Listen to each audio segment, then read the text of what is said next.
د عوامي نیشنل پارټۍ تحصیل مندن صدر نصیب خان د ازادي مارچ لپاره خصوصي ګاډی تیار کړی دی. ازادي مارچ په سبا د درماینا روانېږي او په انبار انټرچینج به د اسپندیار ولی خان سره ملاویږي. کومه قافله چې به د چاسدینا او د نور ځایونو راځي دا به ټول یو ځای کیږي. نصیب خان د ګاډي په باره کې او د ازادي مارچ په باره کې څه وایي راځئ چې واورو.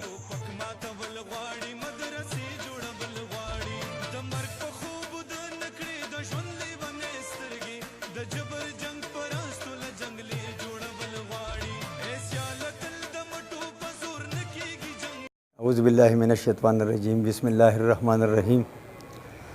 زه به تا ته سباني د ازادي مارچ په حواله باندې زه وایم چې کوم موږ ورته خپل پروګرامونه کړي دي، خپل میټینګونه هم کړي دي. انشاءالله تعالی چې عمران نو تا خو زما ګاډي لیدلې وي چې ما ورته خپل ګاډی هم جوړ کړی دی. انشاءالله تعالی چې د سبا نه به د بونیر دا دواړه حل کې زموږ د تحصیل مندن دا به انشاءالله تعالی درمایي کې جمع کیږو او د درمایي نه بیا د دغه په شکل باندې ځو کس ته بابک هاوس ته. د بابک د هاوس نه بیا انشاءالله روانېږو، بیا به ځو انبار ته. کله چې د هغه غاړې زموږ مشران راشي هغې سره به په جلوس کې یو ځای کېږو انشاءالله تعالی چې اسلام آباد ته به ځو. او دا ازادي مارچ چې کوم چې دی دا انشاءالله تعالی چې تر هغې پورې کو هغه 2 ورځې کو هغه میاشت شي کو هغه 4 میاشتې کو هغه چې څومره وي نه انشاءالله تعالی چې په دغه اسلام آباد کې موږ پراته یو. کله چې موږ ته خپل مشران اډر وکړي چې واپسي ده یا مارچ ختم شو نه انشاءالله تعالی په هغه صورت کې موږ واپس راځو چې چېرې موږ ته خپل مشرانو نه ویلي هغې موږ ته هدایت نه کړي نو تر هغې پورې به انشاءالله تعالی چې موږ به په اسلام آباد کې پراته یو. کو هغه جاني تاوان دی کو هغه مالي دی کو هغه هر څه چې دی انشاءالله تعالی چې د دې پارټۍ لپاره به موږ کوو او کړی هم دی انشاءالله تعالی. موږ چې څه مونو څه دغه کوو کو هغه روپۍ موږ له راځي کو هغه موږ له 2 راځي انشاءالله تعالی چې موږ د بابا پیروکار یو موږ د هغه سپایان یو. هغه د دې پښتنو لپاره چې کومه قربانۍ کړې دي کوم جیلونه یې خوړلي دي انشاءالله تعالی چې د هغه په هغه زیري کې موږ نه یو خو موږ به دا کوشش کوو چې موږ د هغه خپل مشرانو د هغې په قدم باندې د هغې په دغه باندې موږ لړ شو نو انشاءالله تعالی چې دکې به زموږ د پښتنو زموږ د راروان نسل دې کې به د هغې انشاءالله تعالی چې پیدا باجه تاسو د تحصیل مندن صدر یې او تاسو د دې ازادي مارچ لپاره خصوصي ګاډی چې دی نه هغه جوړ کړی دی او هغه هم د پارټۍ په جنډه باندې رنګ کړی دی، د مشرانو تصویران هم پرې لګولي دي. څومره خرچه هم پرې وشوه او دا هم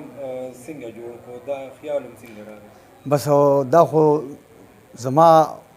پلار دی خدای وبخي کله والي سوات او کله چې را والي سوات ختم شو زمونږ د ډلې یو زرین باچا او یو د سوات وزیر مال صاحب هغې دلته رالو او دې ته به په وخت کې کانګرس وی نو په هغه کانګرس کې بس هغه ته د کانګرس کې شاملېږو نو هغې خو پکې یو لړ رالو زموږ والد صاحب چې کوم دی په هغه پکې جیلونه تیر کړو په هغه باندې پکې په ناکه باندې 300 دوګانې جوړې شوې وې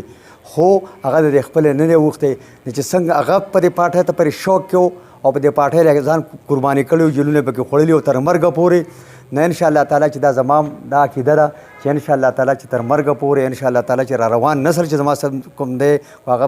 زامن دي کو هغه نوسي دي انشاءالله تعالی چې هغې ته هم زما دا وصیت دي چې دا د پښتنو یو پارټي ده دا د پښتنو تحریک چلی او دا د پښتنو د حق خبره کوي نه انشاءالله تعالی چې تر مرګه پورې مالی جاني کړی هم دی ولا انشاءالله تعالی چې موږ ولا همیشه جو پټۍ هم خرڅ کړی دی او پرې پارټۍ کې هم لګولي او را روان انشاءالله تعالی چې زموږ پرې رګ کې کوم سوسا دی په وجود کې انشاءالله تعالی چې د پارټۍ لپاره به خپلې هلې ځلې خپلې قربانۍ به کوو. په دې ګاډي هم څومره خرچه کړې ده؟ په دې ګاډي باندې عمرانو زما خیال تقریبا 22,000 روپۍ پرې لګېدلي دي. دا ګاډی هم چې جوړ کړی 22,000 روپۍ پرې لګېدلي دي. نو دا د بره نه د مشرانو دغه و که نه ستاسو خپل شوق؟ دا چې زما خپل شوق دی د پارټۍ سره د سرې جنډې سره دې سره زما خپل شوق دی. تا کو خیال کړئ زما پرې دیره کې چې ګورې نو کو هغه بالښتونه دي هغه به هم سري کو هغه کټونه دي هغې خپې بازوګان به هم سري دا زما خپل شوق دی جي.